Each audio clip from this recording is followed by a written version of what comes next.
na empresa, passemos na empresa da Sou Coco, né? Uma grande empresa aí de produção de coco, né?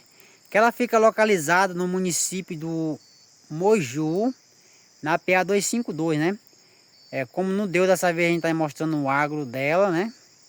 Mas a gente vem representando o agro, né? Na camisa do Piscanamo B.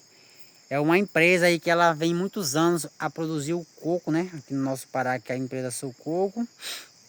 E ela é de umas grandes e única empresa que existe no Pará que mexe com coco, né? Que é a Sou Coco, que fica localizada no município de Moju, na PA 252.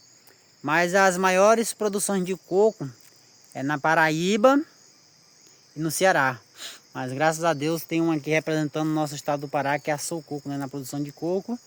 E a influência também vem a mostrar na sua camisa e no seu agro a produção de coco aqui no estado do Pará.